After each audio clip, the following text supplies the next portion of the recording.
Christophe, bonjour. Salut, Merci d'être là avec nous aujourd'hui. avec plaisir. Aujourd'hui, on va parler d'architecture, d'urbanisme. Ça va être super intéressant. Christophe, tu es le cofondateur et co-directeur de Tribu Architecture, un des grands bureaux d'architecture de Lausanne et d'urbanisme. On peut Ouais, dire alors, ça? grand, pas tout petit, mais pas non plus un énorme bureau, disons. Mais ouais, peut-être, oui, en particulier, c'est vrai qu'on travaille beaucoup, on fait beaucoup d'architecture, mais aussi beaucoup d'urbanisme. Et puis, on a aussi une activité de sensibilisation à l'environnement construit. Donc, on fait des animations dans les écoles où on en fait de moins en moins, parce qu'on a passé le bébé à une association, mais on donne des cours dans différents cadres, des unis, des formations, du SANU ou des choses comme ça. Mais alors, c'est ça. Je crois que j'avais vu que votre activité se partageait. C'était 80% architecture, 20% urbanisme. Mais j'ai l'impression que, bah, en parlant, et j'ai l'impression que dans votre communication, l'urbanisme a un rôle beaucoup plus important. Est-ce que c'est le cas? Alors c'est vrai qu'il y a beaucoup de réflexions en fait qui sont d'abord au niveau de l'urbanisme, hein. Nous on a commencé comme un bureau d'architecte et puis assez rapidement on s'est rendu compte que notre métier d'architecte il nous satisfaisait pas complètement si on travaillait pas à l'échelon en dessus. C'est-à-dire que si on nous disait construis un bâtiment à cet endroit-là avec ces règles-là, ben on ratait pas mal d'opportunités en fait de créer des espaces de vie tels que nous on les imaginait. Et c'est pour ça qu'on s'est intéressé très rapidement à l'urbanisme et on a commencé à faire de l'urbanisme à peu près 6 mois, une année après avoir ouvert le bureau, quoi.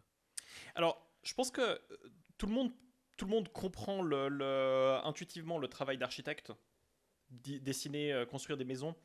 Est-ce que tu peux expliquer un peu en quoi ça consiste un projet d'urbanisme? Alors un projet d'urbanisme, en fait, c'est de la même manière qu'on travaille pour un projet d'architecture où l'important, en fait, c'est de créer des espaces. Hein, le mur, les toits, c'est pas ça qui est intéressant dans un bâtiment, en fait. C'est bien l'espace qu'on crée, les espaces dans lesquels on va vivre. Ben, de la même manière, l'urbanisme, c'est l'aménagement de bâtiments pour créer de l'espace public, globalement. Donc on va dessiner en fait de l'espace public et servir ces espaces publics avec des bâtis qui vont offrir des affectations, des activités pour animer ces espaces publics. Qu'est-ce qui se passe si on n'a pas de réflexion urbanistique? S'il n'y a que des architectes qui construisent des maisons et qu'il n'y a pas cette réflexion sur l'espace public? Alors, bon, on le voit dans certains quartiers pavillonnaires où en fait, ben, nous on avait fait une étude sur les quartiers autour de Coppet, à Terre Sainte. Il y avait deux voisins, ils devaient faire 1 kilomètre s'ils voulaient être reliés entre eux. Donc ils sont voisins, les deux parcelles se touchent. Il faut faire 1 kilomètre pour faire aller d'une porte à l'autre. Donc voilà, ça c'est un petit peu ce qui se passe quand on planifie pas. L'autre exemple, bah, c'est l'Ouest lausannois avec les surfaces commerciales où il y a des routes à côté de routes, à côté de routes, à côté de routes. Et avec un flux qui est absolument pas maîtrisé et une gabegie totale, quoi. Ok, c'est vrai que l'Ouest lausannois, c'est pas des. Il y a beaucoup d'endroits qui font pas rêver comme ça. Alors ça va mieux, il y a des projets maintenant. Ouais, mais alors, une ville mieux pensée, à quoi va ressembler la ville? À quoi ressemblerait une ville mieux pensée que ce qu'on fait maintenant? Qu'est-ce qui changerait? C'est toujours assez compliqué de se projeter vers l'idéal, hein, parce que en fait, globalement, on crée de la ville dans un contexte géographique et un contexte social aussi ou culturel. Et en fait, si on remonte un peu dans l'histoire et on regarde comment se sont créées les villes, il y a toujours des moteurs derrière cette création de ville. On retrouve des éléments hyper simples, hein. Un des premiers éléments au Moyen Âge, c'était de se défendre, par exemple. Donc la forme des villes est directement liée à la logique de se défendre.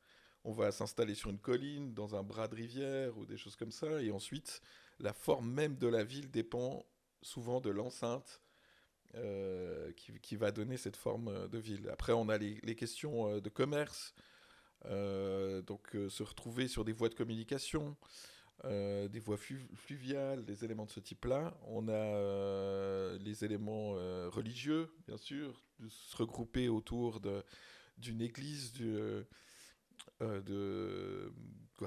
lieu de prière. On a des exemples, par exemple Gardaïa, qui est une ville en Algérie qui est construite euh, sur des collines. Et en fait, il y a le nombre d'habitants qui peuvent être accueillis dans la mosquée qui est au sommet de la colline. Et Hmm. au moment où on a construit suffisamment de bâtiments, ben hop, il y a une colline à côté qui a été colonisée, et puis on reconstruit une mosquée en haut.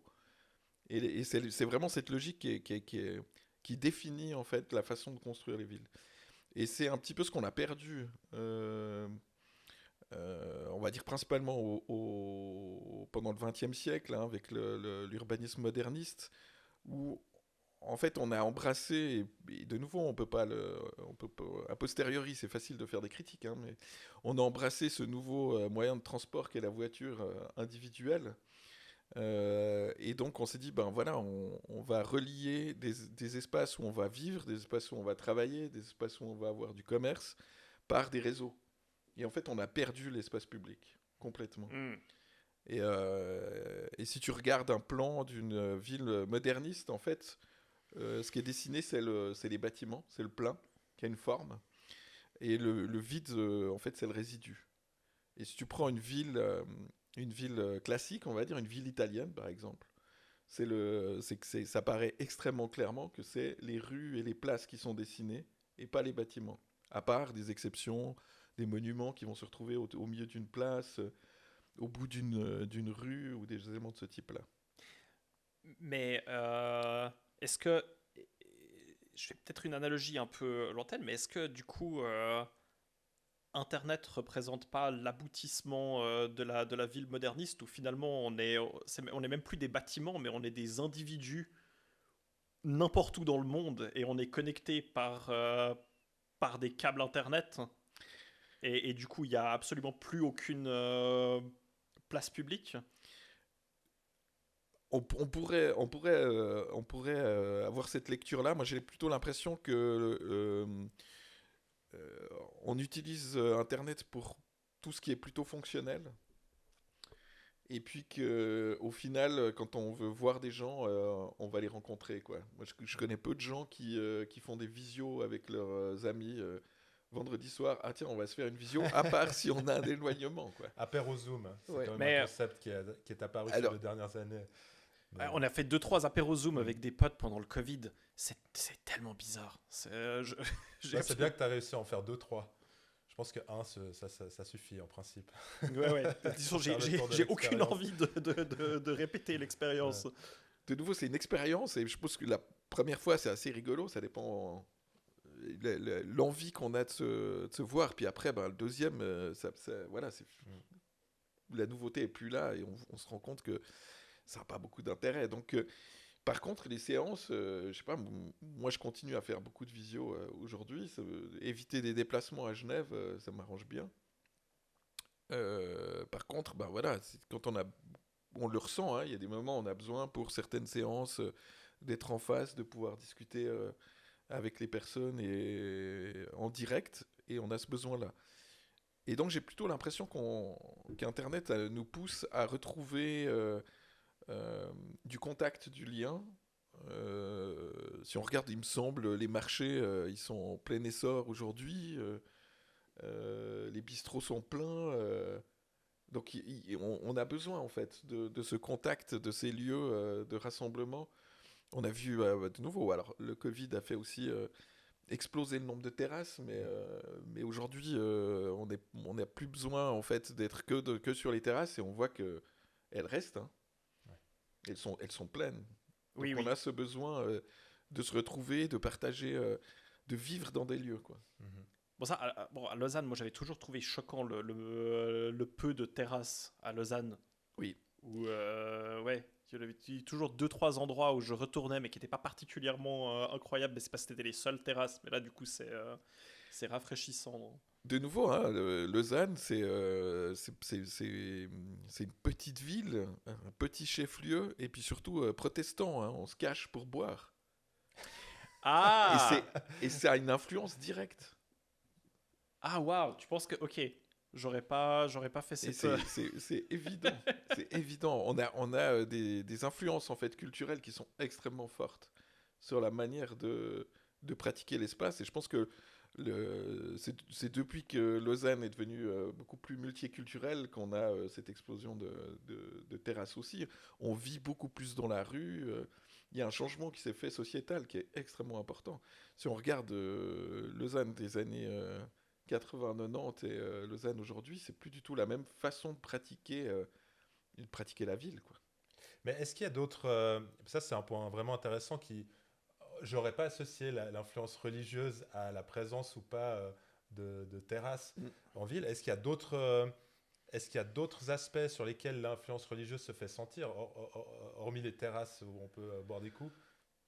Oui, ben, au niveau de l'architecture, c'est très frappant, quoi. On a une architecture globalement qui est très austère, qui est très cachée. Donc c'est vraiment ce côté protestant, quoi, par rapport à une ville catholique qui va être beaucoup plus démonstrative.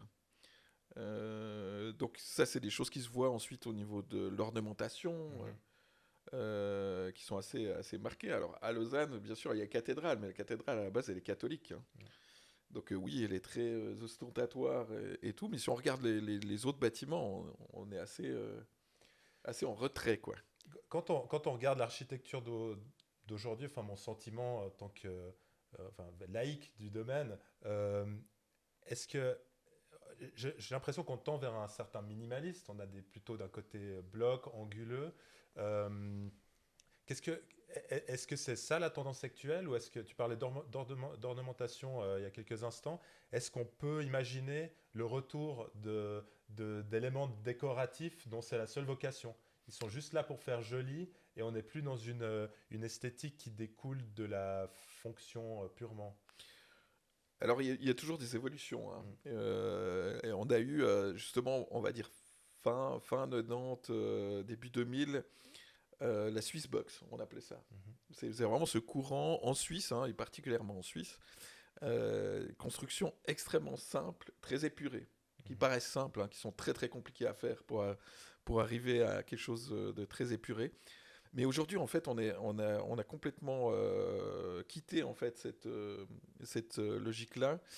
On commence à avoir de plus en plus d'ornementation en fait, et d'utilisation aussi d'autres matériaux. On voit l'utilisation du bois, par exemple, qui est de plus en plus présente sur les façades, aussi justement avec une recherche de motifs, d'éléments décoratifs, d'une expression beaucoup plus forte que ce qu'on pouvait avoir il y a quelques années. Donc en effet, il y a des évolutions, on va dire, dans les styles architecturaux comme il y en a toujours eu. Mhm. Ok. Est-ce qu'on pourrait imaginer un retour ou peut-être une collaboration entre, j'imaginerais l'artisanat, des personnes qui travaillent justement le bois ou d'autres matériaux ou la pierre, qu'on pourrait combiner avec ces designs un peu plus modernes, un peu plus simples.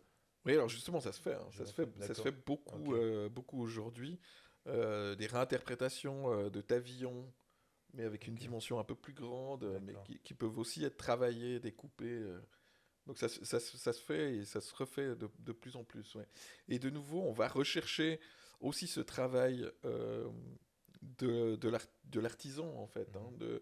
et on est de plus en plus dans cette recherche-là. Petite anecdote, là, on est en train de faire des bâtiments à Genève, à côté de la gare de Lancy-Pont-Rouge.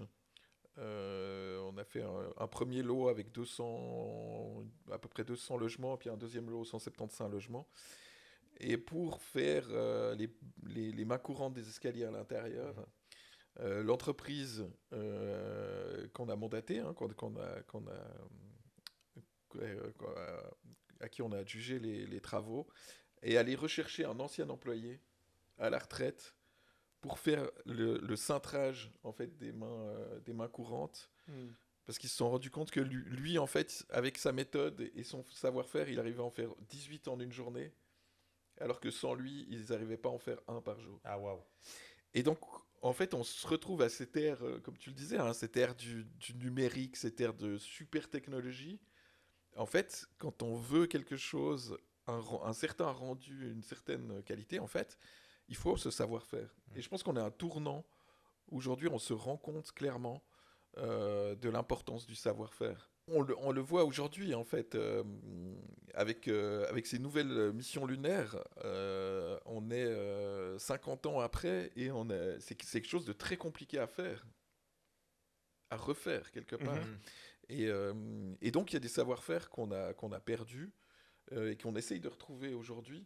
Et je pense que c'est dans tous les domaines. C'est intéressant, ça me fait penser à une anecdote que j'ai entendue sur un monument dans une ville italienne.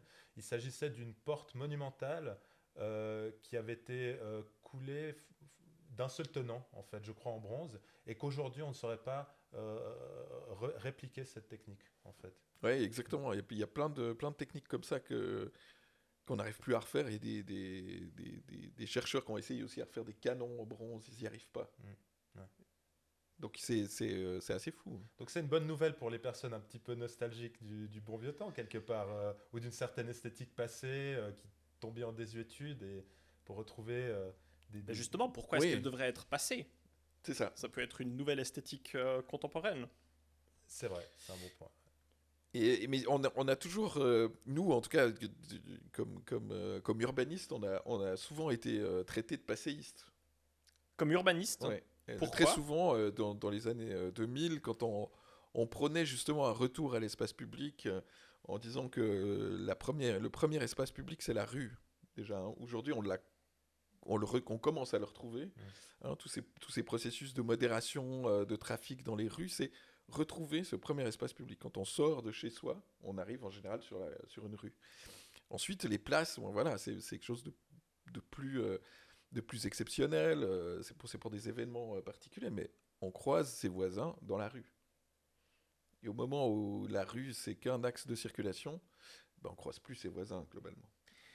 Mais attends, donc tu disais dans les années 2000, vous étiez taxé d'être passéiste, Oui, mais je croyais que on parlait du rôle de la voiture dans la ville, mais ça c'était plus dans les années 60-70. Jusque dans les années 2000, c'était un peu une idée de frange de penser que la rue était un lieu de rencontre. Oui, complètement. Ouais. Et est-ce que le courant change maintenant? Alors je pense qu'aujourd'hui, clairement, on voit qu'il y a une acceptation des mesures de modération, de recréer des zones piétonnes. On a arrêté de faire des zones piétonnes pendant 30 ans. Quand tu parles de mesures de modération, qu'est-ce que ça veut dire? C'est de faire des zones de rencontre, des zones 30, donc Ah d'accord. des zones où on va ralentir en fait principalement la voiture pour pouvoir en fait avoir un équilibre entre tous les modes de transport. D'accord. Et donc, la voiture a eu un rôle très important. Maintenant, on essaye de limiter, de modérer la voiture. Quel va être le rôle dans la voiture dans le futur? Je pense que la voiture, elle va potentiellement toujours garder un rôle. Hein. La voiture, de nouveau, il faut voir ce qui est derrière. On parle de transport individuel motorisé dans le jargon de la mobilité. Et ce qu'il faut bien voir, c'est vraiment le côté individuel et motorisé qui définit en fait la voiture. Quand on prend une voiture en car sharing, du mobility ou des choses comme ça, on est déjà plus vraiment là-dedans. Donc je pense que ce qui est vraiment, ce qui pourrait disparaître, c'est une voiture personnelle. Euh, Parce qu'en fait, le nombre de voitures qu'on a, le parc de voitures aujourd'hui, il est gigantesque et les voitures roulent extrêmement peu au final. Mhm. Et donc, il y a toujours pas mal de gens qui disent oui, mais vous critiquez la voiture, mais demain, la voiture sera propre. En fait, la voiture, la pollution qui est engendrée par la voiture, c'est un élément, mais au final, au niveau urbanistique, c'est un élément extrêmement secondaire. Premier facteur que la voiture a sur la vie de tout un chacun, c'est l'insécurité qu'elle crée. Si on regarde pourquoi on ne laisse pas des enfants jouer dans la rue, en général, oui, globalement dans les espaces publics, c'est l'insécurité créée par la voiture. Ça, c'est le point numéro un. Si vous enlevez la voiture d'un endroit, les enfants ils jouent dans la rue. C'est immédiat.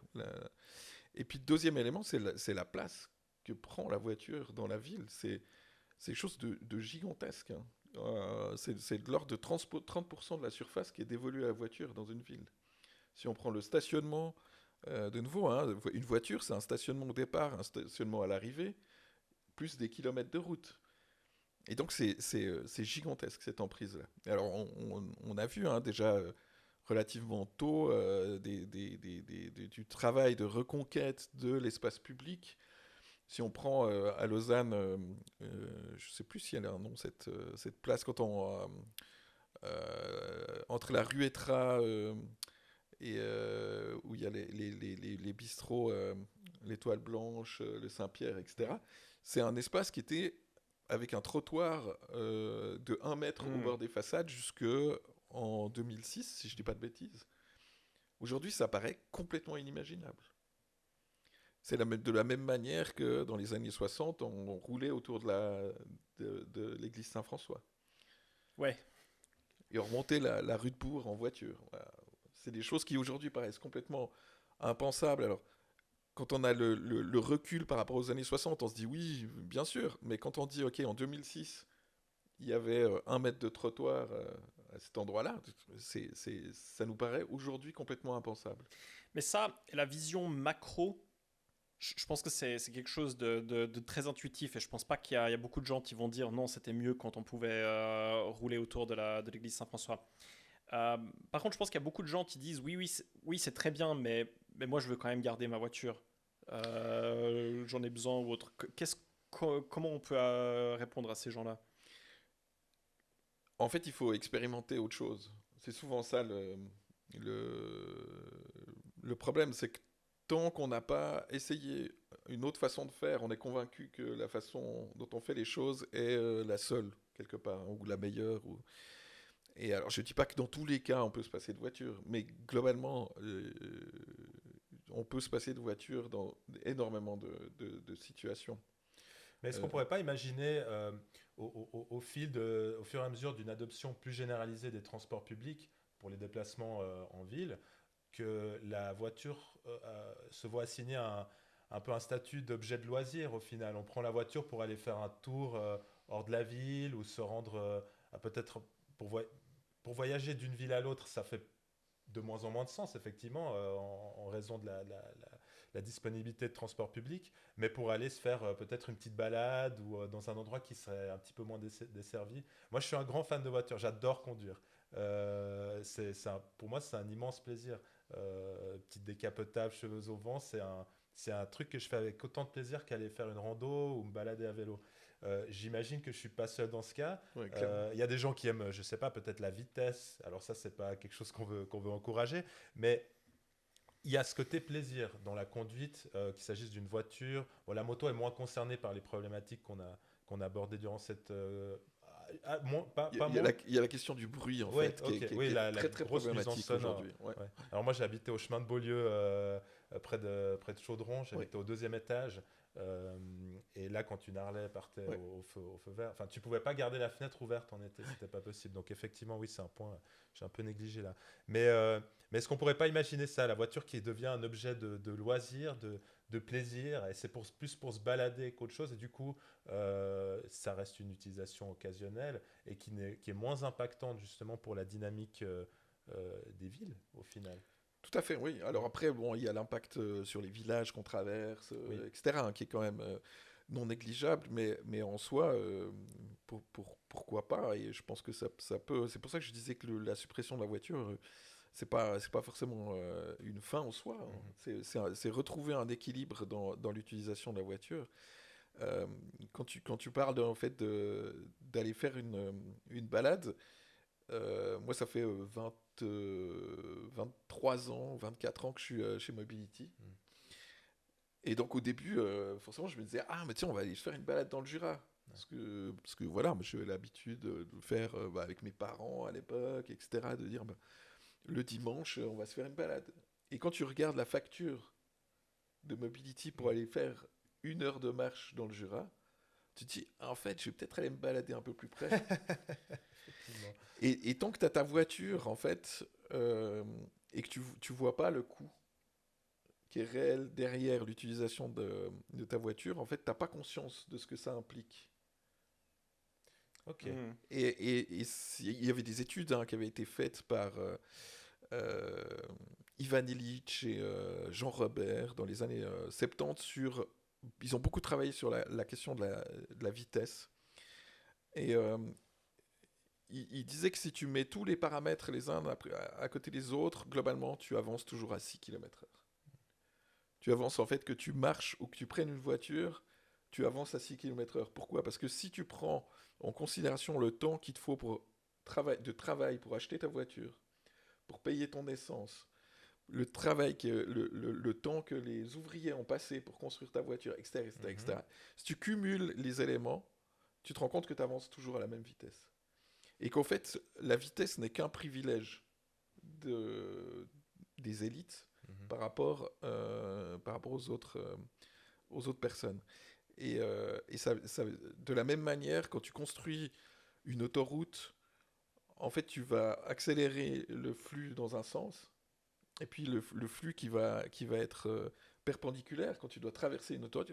Ben, il y a des gens qui mettaient 2 minutes pour aller d'un endroit à un autre, qui, de par l'autoroute, vont mettre un quart d'heure, voire une demi-heure.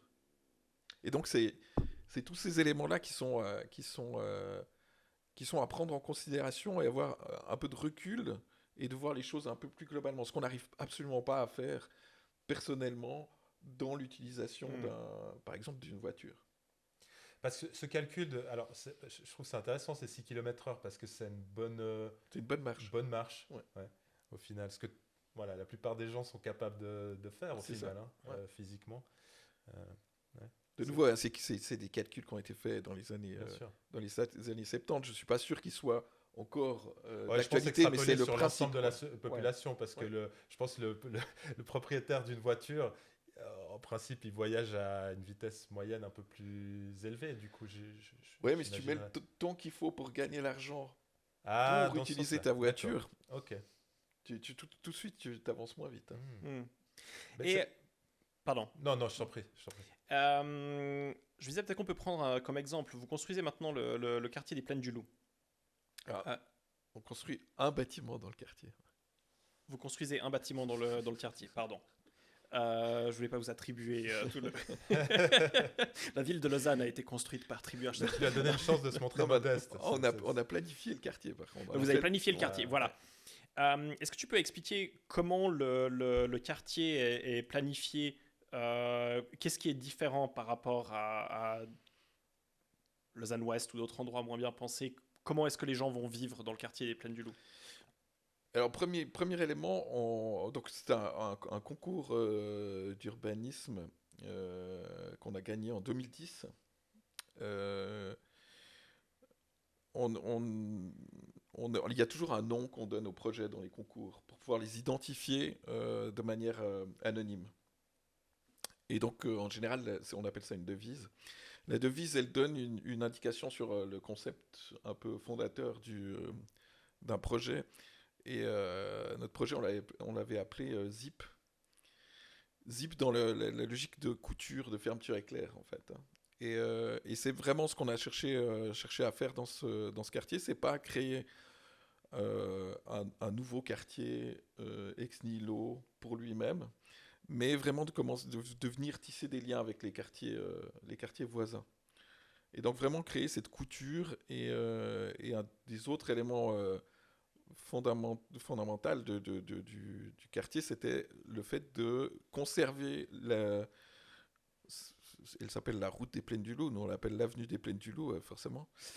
Changer un peu le statut, mais comme étant une colonne vertébrale pour le quartier, du coup, tout le plateau de la Blécherette.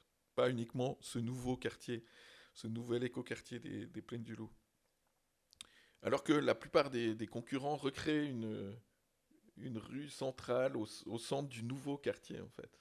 Et donc ça, c'est une première attitude, c'est de se dire, non, en fait, on ne crée pas un nouveau quartier, on vient combler comme une pièce de puzzle et on vient construire dans la ville et tisser des liens avec ce qui est existant. Euh, et deuxième élément qui est directement lié, ces liens, c'est la rue. Et pour nous, c'était fondamental, hein, donc je reviens à ce que je disais tout à l'heure, c'est la rue, c'est le premier espace public, et c'est la base de la cité, quoi, de la ville. Et donc ces rues, on les a voulues comme étant structurantes pour l'ensemble du quartier. Donc c'est elles qui vont définir l'implantation du bâti. Et ces rues, elles sont placées en fait en continuité avec soit des rues, soit des cheminements, des passages possibles des voisins. C'est ça qui donne la forme. Et puis on a déterminé aussi à la base la largeur de ces rues. On a fait une adéquation entre la hauteur des bâtiments et la largeur des rues pour garantir un ensoleillement des façades sud, y compris globalement on a pris la courbure du 21 décembre, et puis on s'est dit ok, ben, on doit avoir la façade qui est éclairée le 21 décembre pour pouvoir bénéficier un maximum des apports ce qu'on appelle les apports solaires passifs. Simplement, si vous avez déjà tous expérimenté, hein, quand il y a du soleil, vous êtes derrière une vitre, il fait extrêmement chaud à l'intérieur d'un bâtiment, quoi. Et donc ce phénomène-là, ça peut économiser, si on a une bonne orientation, des bonnes ouvertures, on peut économiser à peu près 20% de chauffage, rien qu'avec ça. Waouh. Donc ça, c'est un des éléments, déjà, au début, on avait posé ça comme élément. Malheureusement, c'est un des éléments qui s'est perdu dans le développement du projet, parce qu'il y a eu plusieurs étapes. Nous, on a fait que la première étape de la planification générale du quartier. On a fait ce qu'on appelle le plan directeur localisé.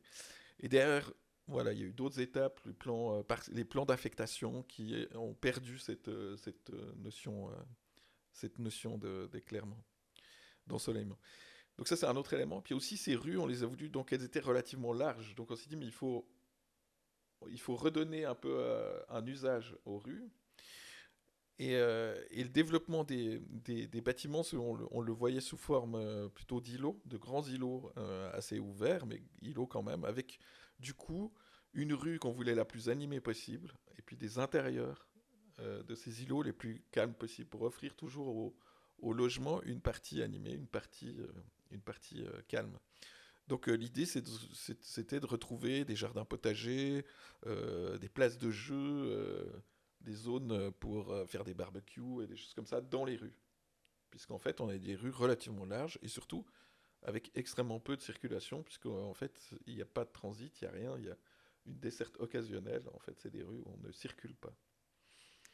C'est intéressant dans ce que tu dis. Bah déjà, dans comment tu présentes le projet comme connectant des quartiers existants et pas avec une volonté d'en créer un nouveau. Il y a une grande humilité là-dedans. Et d'ailleurs, bah, Tribu Architecture s'appelle Tribu Architecture et ne porte pas le nom de ses fondateurs. J'ai l'impression qu'il y a énormément de projets urbanistiques qui sont des grands ego trips. Euh, je vais construire Brasilia au milieu Oui. du champ Chandigarh ou les projets de l'Arabie Saoudite là. Est-ce qu'il y a pas un problème d'ego chez certains architectes ou urbanistes? Alors, je pense que cette problématique d'écho, elle existe, hein, clairement. Mais elle est plus marquée chez les architectes encore. C'est-à-dire Ah il y ouais. a ce côté de créer une œuvre Pour la à chaque, postérité. voilà, à chaque bâtiment, il faut que ce soit quelque chose de remarquable. Mm. Nous, comme on est urbaniste et architecte, euh, on est des fervents défenseurs de la banalité. Ça ne veut pas dire que banalité dans le sens de mauvaise qualité, hein, mais pas forcément. On n'a pas besoin de toujours marquer, d'être différent des autres, etc. On peut simplement exprimer quelque chose de manière assez simple, hein, comme on voit de nouveau, hein, la ville, on va dire classique. euh, on a des bâtiments on avait des règles esthétiques très posées, hein, mais on avait toujours une expression, voilà, de manière assez fine. On pouvait déceler, ah ben oui, il y a une certaine patte, etc. Mais on se fondait dans un ensemble, parce qu'on construisait une rue. On construisait pas le bâtiment de la rue à chaque fois. Or, on a eu tendance ces derniers temps à faire le bâtiment de la rue pour chaque bâtiment. À quand ça remonte l'architecte avec un ego fort qui veut créer une œuvre? Ça date de quand? Alors, je pense que ça a toujours existé. À partir du moment où les architectes ont existé, simplement il y avait des cadres qui étaient beaucoup plus forts avant, ce qui fait que c'était moins visible. Parce qu'on avait des règles beaucoup plus strictes, aussi au niveau stylistique justement. Et donc on avait une expression qui était donnée, on devait respecter des hauteurs de corniche, un ordre, les fenêtres, elles devaient voir telle hauteur, etc. etc. Donc on passait à un étage supérieur, elles étaient un peu plus petites. Il y a tout des éléments qui étaient complètement décrits et relativement figés. Ce qui fait que l'expression, elle était beaucoup moins visible. Et quand est-ce qu'on a abandonné ça et pourquoi? Mais c'est principalement avec le modernisme, en disant bah, on veut casser. Le Mhm. modernisme, on peut le voir comme le mai 68 de l'architecture. C'est-à-dire, il y a un moment, on n'en veut plus de ces codes, ce qui n'est pas forcément négatif, hein, de nouveau, mais ensuite, ça. Donc, on veut une liberté dans l'architecture, et du coup, une expression qui pouvait aller dans tous les sens. Et du coup, qui est liée aussi avec le développement de cet urbanisme moderniste donc qui est sorti de la logique de construire le vide, mais on a passé à construire le plein. Et donc c'est le cumul de ces deux éléments qui font qu'on va créer des objets chaque fois uniques. Et si tu regardes le plan, tu citais Brasilia, c'est en fait un plan, c'est chaque fois une œuvre d'art en fait. C'est presque une sculpture dans la ville. Le bâtiment n'est là que pour exprimer une forme dans la ville. Mhm. Comme un champ de sculpture, quoi, une exposition de sculpture. Dans le projet des Plaines du Loup, tu mets notamment l'accent sur le côté, j'ai l'impression, un peu communautaire, de créer des espaces pour faire des barbecues. J'ai l'impression derrière, il y a un peu cet espoir que les voisins vont interagir entre eux, vont créer des liens, etc. etc. Est-ce que, je vais faire un peu l'avocat du diable, mais est-ce que c'est vraiment quelque chose qui est souhaité par le citoyen, par le locataire, par l'habitant, ou est-ce que c'est un petit peu un fantasme de l'architecte ou de l'urbaniste?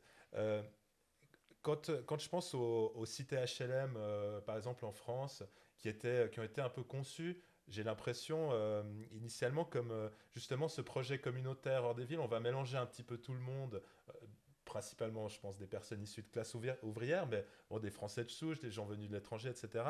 Et on les met ensemble et on voit des croquis, des dessins qui mettent vraiment en valeur cette vie communautaire, ce partage entre les gens. Et en finalité, on a un petit peu. Enfin, quand on parle de cité HLM aujourd'hui, c'est la vision, je pense, un peu de l'enfer urbain, d'un échec en termes de planification urbanistique. Et qu'est-ce qui change maintenant? Qu'est-ce qui fait que dans un projet tel que celui des Plaines du Loup, on va pas vers ces mêmes problèmes? Alors, il faut pas oublier que ces cités HLM, elles se sont construites dans l'urgence. Principalement, il fallait reconstruire après la guerre. Donc, il fallait construire du logement rapidement. Ensuite, ça a été vendu comme une nouvelle façon d'habiter, une façon justement moderne d'habiter. Et à la base, c'est plutôt des personnes âgées qui ont habité ces cités au départ. Et puis, simplement, on n'a peut-être pas eu, globalement, il n'y avait pas de financement pour assurer l'entretien, notamment des extérieurs. C'est aussi une des conséquences de, de, de l'urbanisme moderniste. Hein. Si on regarde cette logique des cités-jardins. Donc, on fait des tours et puis on a des grandes pelouses autour, globalement. Si je schématise, c'est un petit peu ça le rêve moderniste au niveau de l'habitat. Mais ça nécessite du coup énormément d'argent pour entretenir ces extérieurs. Parce que on a empilé les gens, donc on a dégagé de la surface au sol. Hein, on dit c'est super, on a beaucoup plus de surface au sol. Mais en soi, il faut l'entretenir et ça coûte. Et cumulé à ça, en fait, ces grandes surfaces, surtout, elles éloignent les bâtiments des autres bâtiments et des commerces, etc. Ce qui fait qu'on a des grandes surfaces de parking aussi, très très très très grandes hein, en général dans ces quartiers. Mais donc globalement, ce qui s'est passé dans ces cités HLM, c'est qu'il n'y a pas eu l'argent pour entretenir les extérieurs.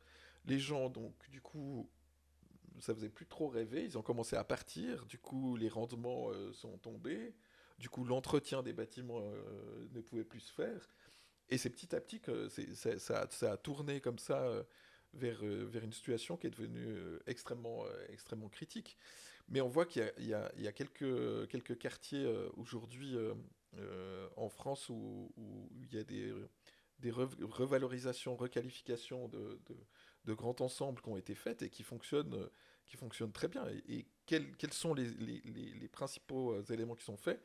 C'est refaire des aménagements extérieurs, redonner de la qualité aux espaces extérieurs, reconstruire pour tenir un peu plus ces grands espaces vides, donner de l'activité. Hein, tout à coup, c'est une maison de quartier, un petit magasin qu'on implante pour venir tenir et faire vivre en fait tous ces espaces extérieurs. Et ça marche très très bien.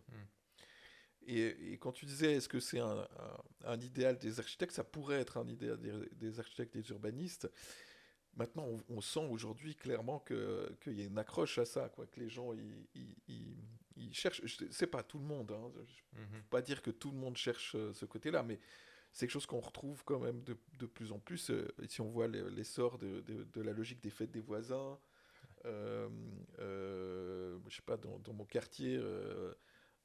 Juste à côté là au Vallon, il y a un four à pain qui a été construit. C'est des choses qui commencent à se faire, quoi. Et les gens ont envie de se retrouver et faire des choses ensemble. On le voit par ici, un peu plus bas dans la rue, parce qu'ici on est dans le nord lausannois, mais ça pullule un petit peu ces fêtes de voisins. Et un peu plus haut, juste en dessus de Vers-chez-les-Blancs, on a le camping de Pracolais. Et à côté de ça, il y a ce petit lotissement communautaire avec des immeubles, enfin avec des rez-de-chaussée, des petits commerces de quartier, etc. Et on trouve les jardins à côté. Aussi des jardins partagés, Oui, j'imagine, et qui donnent. Il y a une vraie atmosphère là-bas de petits villages, alors qu'on est enfin, on est entouré d'immeubles locatifs finalement. oui. Mais c'est le projet de la CODA, hein, c'est une Ouais. coopérative d'habitat Mhm. associatif. Donc c'est aussi ce type de coopératives qui sont recherchées aux Plaines du Lourd. Hein. Il y a un quart des constructions qui sont faites dans ce mode-là. Nous, on réalise pour la coopérative du Bled, qui est une coopérative similaire à la CODA. Et du coup, c'est aussi ces éléments-là, ces coopératives qui vont permettre de garantir d'activer en fait ce côté de socle communautaire. Mhm. Et ce qui est intéressant au Plaine du Loup, c'est d'abord c'est un très grand quartier hein, sur l'ensemble du quartier, c'est une trentaine d'hectares. C'est de l'ordre de 11 à 12 000 habitants emploi qui sont attendus à terme, donc c'est presque une ville dans la ville. Et ce qui permet aussi justement d'avoir cette vraie mixité, il y a autant des logements sociaux qui sont planifiés que des logements justement coopératives habitantes, que de la propriété par étage complètement privée, des logements. Voilà, on retrouve vraiment tout type de logements, des EMS, des logements protégés, une école, etc. Donc on a vraiment un mélange d'activités et d'habitants qui va être très bon aux Plaines du Loup et qui va permettre aussi de voir si ces théories fonctionnent Mhm. réellement, puisque c'est vrai que ça fait, on va dire, bientôt 50 ans qu'on parle de ce type de projet. Il n'y en a pas eu énormément qui ont été faits. Les écoquartiers, si on regarde dans dans les premiers qui ont été faits, c'est surtout en Allemagne, en Europe du Nord, mais au début, cette composante sociale, elle était très faible. On était beaucoup sur l'écologie. Et on va dire que la génération des écoquartiers, la génération, on va dire 2000, post-2000, est beaucoup plus orientée sur le social également. Tu parles de mixité. La mixité, en termes urbanistiques, ça apporte quoi? Alors, la mixité en soi, c'est pas une fin en soi. Hein. Alors, comme la densité n'est pas une fin en soi. La mixité, c'est un moyen d'atteindre certains objectifs qui sont au niveau de la mixité, ce qu'on appelle fonctionnelle, c'est-à-dire de mélanger habitat, travail, commerce. L'idée, c'est de diminuer les déplacements. Alors, forcément, on se dit, mais c'est pas parce on habite à côté de places de travail qu'on va travailler dans ces places de travail. C'est juste. Mais par contre, les moyens de transport qui sont mis à disposition, ils vont être utilisés dans les deux sens si on a un équilibre. Parce que les actifs qui habitent là, ils vont partir dans un sens. Et si des habitants d'ailleurs viennent travailler dans le quartier, ils vont utiliser l'infrastructure dans l'autre sens. Donc déjà, on double l'utilisation des transports. Et ça marche pour tous les transports. Hein. Donc c'est vraiment extrêmement efficace. Et puis au niveau de la mixité sociale, c'est vraiment cette logique de vivre avec les autres. Parce qu'on se rend compte, globalement, on le voit systématiquement à toutes les votations en Suisse, on voit que tout ce qui a trait à la peur de l'autre se ressent dans les endroits où il n'y a pas de mixité. Quand on ne connaît pas quelqu'un, on a peur de lui. Et si vous regardez dans les endroits où il y a le plus de mixité, où on pourrait dire qu'il y aura le plus de problèmes, c'est là où les gens sont les plus tolérants et comprennent, parce qu'ils vivent avec les gens, ils arrivent à mettre en fait un visage sur ce qu'on peut décrire je sais pas moi, les marginaux de la Riponne. Quoi. Ouais. Marginaux de la Riponne, ils sont très sympas en fait. Oui, oui, et ils sont sans danger. Enfin... Oui, exactement. C'est sûr. Et du coup, tu parlais de la densité qui n'est pas une fin en soi, mais est-ce qu'on devrait densifier la ville? Ou est-ce que la ville va se densifier? Alors, on a parlé justement dans les milieux de l'urbanisme, on va dire, on a parlé beaucoup de densité dans les années 90 et 2000, et puis ensuite on a basculé sur le terme d'intensité. Et ce qui est intéressant, c'est que l'intensité, c'est ce qu'on recherche en fait. Parce que ce qu'on veut, hein, quand on parle de ces quartiers, on se dit, ah ouais, on projette une image avec des petits commerces. Au final, c'est la ville qu'on connaissait. Hein. C'est pour ça qu'on est traité de passéiste, parce qu'on est en train de refaire la ville qui existait auparavant. Ah ouais, si on regarde le layout pour Gabriel et moi qui avons pu prendre connaissance un peu des supports de cours que Oui. je crois que tu utilises, on est très proche de ces petites villes italiennes, ou même il y en a une en Mauritanie, je crois. Oui. Vraiment vu d'en haut, c'est très très similaire, c'est frappant. Ouais. Et du coup, pardon, j'ai perdu le fil du coup. Ah, je te demande pardon. Vous étiez accusé d'être Ouais. passéiste. Ouais. On parlait de densification. Oui, et donc, En fait, c'est c'est l'intensité, l'intensité, non pas densité. ouais. Ouais. Et on cherche cette intensité pour avoir en fait des commerces qui soient vivants. Si on veut avoir des commerces, il faut qu'il y ait du monde. Si on veut avoir des bistrots, il faut qu'il y ait du monde. Si on veut avoir ne serait-ce qu'une crèche, une école, il faut qu'il y ait du monde. Et du coup, si on veut se passer aussi de voitures, il faut qu'il y ait suffisamment de monde à proximité pour qu'il y ait des choses qui se passent, pour qu'on puisse faire les choses à pied, à vélo, voire en transport public. Mais donc, si je comprends bien, l'intensité, ça veut dire la densité de personnes actives ou Oui, c'est une intensité d'échange, en fait, globalement. Et donc, c'est une intensité, forcément, ça passe par le nombre de personnes qui vont être présentes, mais avec le nombre de personnes qui vont être capables d'avoir des échanges. C'est-à-dire que la personne qui descend de son appartement dans son parking, qui prend sa voiture, elle va pas avoir beaucoup d'échanges autour d'elle. Ok, donc ça, c'est haute densité, faible intensité. Voilà. D'accord. Et donc, c'est vraiment c'est un équilibre qu'on a trouvé, hein, comme le développement durable. Hein, c'est une logique d'équilibre entre l'environnement, le social et l'économie. Il faut toujours chercher cet équilibre. Et je pense qu'en matière de densité, on doit absolument trouver un équilibre. Et cet équilibre, il doit être trouvé pour chaque projet, chaque situation. Et on n'a pas de recette miracle de dire c'est tel chiffre qu'on doit atteindre. On avait fait un petit dossier, une petite étude sur la densité en 2012, où on montrait en fait qu'on avait une relation, c'est-à-dire que pour avoir des transports publics efficaces, il faut une certaine densité. Ça, il y a des études qui ont été faites qui le démontrent. Donc il faut à peu près 150 habitants à l'hectare pour pouvoir commencer à avoir des transports publics un peu performants. Et puis ensuite, il y a une certaine densité qu'on n'arrive pas à atteindre en ayant des logements, principalement des logements. Donc dès qu'on veut atteindre des densités très élevées, c'est forcément qu'il y a beaucoup de bureaux. Parce qu'on n'a pas les mêmes critères pour des bureaux que pour des logements. Donc c'est vraiment cet équilibre-là qu'il faut trouver et qui va être en fait lié à chaque projet. Alright. J'ai une question, c'est un peu différent, et je crois savoir la réponse, mais on parle de voiture autonome.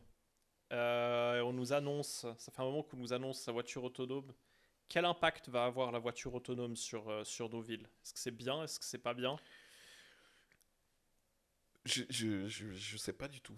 Je sais pas du tout parce que il y a eu tous ces projets, hein, on a parlé de ces projets de serpentine développés à l'EPFL, de véhicules, de navettes autonomes qui étaient censés résoudre tous les problèmes, en fait tous les problèmes liés au transport public qui sont rigides et d'obtenir une flexibilité qui fait que ce serait beaucoup plus utilisable qu'une ligne de transport public standard. Et en fait, ce qu'on se rend compte globalement, c'est que quand on a des transports publics qui sont efficaces, exemple le M2, bah, ils sont méga utilisés. Donc la fréquentation du M2, elle est incommensurablement plus élevée que ce qu'on n'a jamais imaginé. Et donc ça montre que, en fait, ce qu'il faut, c'est un transport public au bon endroit et efficace. Ensuite, quand on est dans des situations plus éloignées, plus détendues, plus justement moins intenses, on va dire, plus diffus, peut-être qu'il y a une place pour ce type de logique. Donc, des voitures autonomes moi, ce qui me paraît intéressant dans la voiture autonome, c'est le fait qu'on n'a plus besoin de la conduire, c'est plus nous qui la conduisons, donc il y a moins d'identification pour retrouver ce que tu disais. Une voiture autonome, je pense que toi, tu n'auras pas de plaisir à la conduire. Donc tu vas perdre quelque chose. Et ce que je comprends, hein, moi j'aime bien, à la base, moi j'aime plutôt bien conduire. Après, surtout pas pour faire un Lausanne-Genève, que je fais d'ailleurs jamais, mais voilà, ça dépend de la situation, etc. Et cette voiture autonome, ça pourrait être le complément au transport public, ouais. Dans ce sens-là, ça pourrait être super intéressant. Mais de nouveau, hein, je sais que Cossonay, ils avaient un bus autonome je crois, il n'a jamais vraiment marché. Il n'y a pas de demande pour ça. Il y a un peu un mythe aussi derrière ça, donc faudra trouver la place exacte de cette voiture autonome dans un panel de mobilité. Ouais, parce que j'avais vu des scénarios catastrophes donc, qui disaient que la voiture autonome allait faire que ça allait disperser les gens et qu'on aurait des gens qui vont faire leurs courses et qui disent à leur voiture de faire des tours du pâté de maison pendant 30 minutes parce qu'ils ne peuvent pas trouver une place de parc. Et de l'autre côté, il y a des scénarios très positifs, justement, comme qui disent que ça va résoudre les problèmes de connexion. Toi, t'es plutôt positif. Ben, c'est-à-dire que je pense que l'attrait de la conduite va fortement diminuer. Du coup, je pense que ça va être plutôt un complément au transport public qu'autre chose, en fait. Vraiment. Moi, je le vois comme ça. Donc, je peux le voir que positivement, en fait. Cool. Moi, j'ai une petite question avant de conclure. Euh, pour toi, c'est quoi la ville idéale et est-ce qu'elle existe déjà? Ouais, c'est une bonne question. Ouais. Je pense que j'en discutais, j'ai visité un nouveau quartier à Genève, à Belterre, au Communaux d'Ambilly. Et puis je discutais avec un conseiller administratif de Vernier, puis il me parlait de ses vacances. Il me disait, ah mais c'est fou, on n'arrive pas, parce que moi je lui disais, mais ouais, l'espace entre les bâtiments il est quand même très très grand, quoi. Puis il me disait, mais c'est fou, c'est vrai que quand on est en vacances, on a des venelles de 2 mètres de large, puis on trouve ça génial, ça donne une qualité, et on n'arrive pas à faire ça. Et je pense que c'est cet équilibre-là entre ce qu'on planifie aujourd'hui, on n'arrive pas à aller jusqu'au bout des choses, parce qu'on a des références qui ne sont pas les bonnes. Et en soi, les villes médiévales, Renaissance, etc., elles ont toutes certains problèmes. Donc on n'a pas vraiment de ville aujourd'hui idéale, mais c'est de trouver un équilibre entre une ville qui soit autonome au niveau énergétique, une ville productrice qu'on peut cultiver, mais avec cette intensité qui permet d'avoir cette vie en communauté, ces échanges, ce commerce, la culture qui s'y développe, etc. Donc de trouver cet équilibre-là, je pense qu'on ne l'a pas encore trouvé. Et si on ne l'a pas trouvé, c'est aussi, pour moi, c'est qu'en fait, ça va dépendre de chaque lieu. Chaque lieu réagit différemment, comme on le disait au tout début. Hein. Lausanne, s'il n'y avait pas de terrasse, c'était pas pour rien. C'est pas parce qu'il n'y avait pas la place pour les faire. C'est qu'il y avait une pratique de la ville qui était particulière. Chaque lieu a ses pratiques, chaque lieu a son environnement, et donc on doit trouver une réponse pour chaque lieu. Et ça, c'est difficile parce que je pense que l'humain aime bien les recettes toutes faites, quoi. Et Quelque où est-ce chose que de toi, nouveau qui ressemble à quelque chose d'existant. Voilà, c'est ça. mais où est-ce que toi tu as vu le meilleur équilibre, si ce n'est un équilibre parfait? Euh,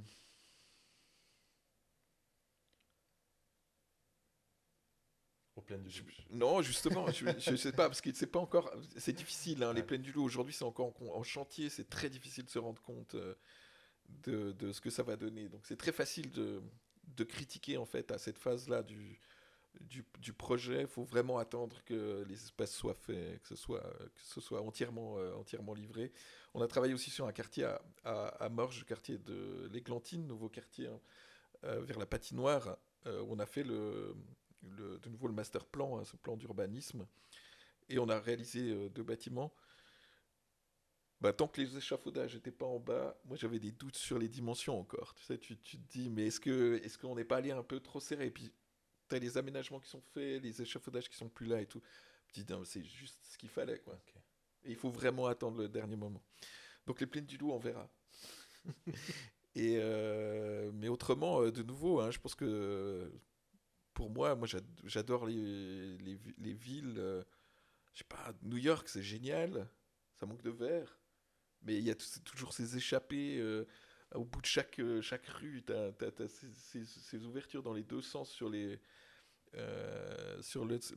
et l'East River. C'est incroyable. C'est des choses qui sont ultra, ultra, ultra positives, ultra bonnes. Alors qu'on a une densité extrême sur Manhattan, quoi. Mhm. Mais on a des qualités urbaines qui sont assez démentes. Donc voilà, après Paris, c'est une ville fabuleuse. Lausanne, il y a des quartiers super. Il y a des quartiers aussi, si on regarde, on n'a pas du tout la perception de la densité. Si on prend les quartiers sous gare, on est plus dense que les quartiers de la Rouvray, par exemple. Quartier de Tours. Donc, il y a de la qualité aussi à plein d'endroits, en fait. Je ne veux pas dire que. Voilà, il faut essayer de faire le mieux. Mais aujourd'hui, moi, j'ai pas vu un quartier où je me dis, ça, c'est vraiment idéal, quoi. Et pour conclure, est-ce que tu es optimiste ou pessimiste pour l'avenir de la ville et pourquoi? Je pense que je suis plutôt positif. Je trouve que les mouvements aujourd'hui sur les réflexions et les prises en main des villes sont vraiment assez intéressantes. Moi, je travaille aussi pas mal à Genève. Alors là, les décisions urbanistiques se font plus au niveau du canton. Mais il y a des vraies réflexions qui sont menées. Et je pense qu'il y a des virages qui pourraient être pris aujourd'hui, qui sont en passe d'être pris. Je pense qu'il y a pas mal d'améliorations. Maintenant, Le problème, c'est que potentiellement, on est vraiment trop tard. Mais ça, c'est une autre question. C'est plus à l'échelle de la ville, c'est à l'échelle planétaire. Mais au niveau de la ville, je pense qu'il y a une vraie évolution intéressante qui est prise aujourd'hui, de remettre de la vie en ville, quoi. Super. On abordera du coup le sujet de l'effondrement dans un futur épisode. Volontiers avec mon collègue Laurent Guidetti. On fera ça. Avec plaisir. Christophe, merci beaucoup. C'était hyper intéressant. Merci à vous.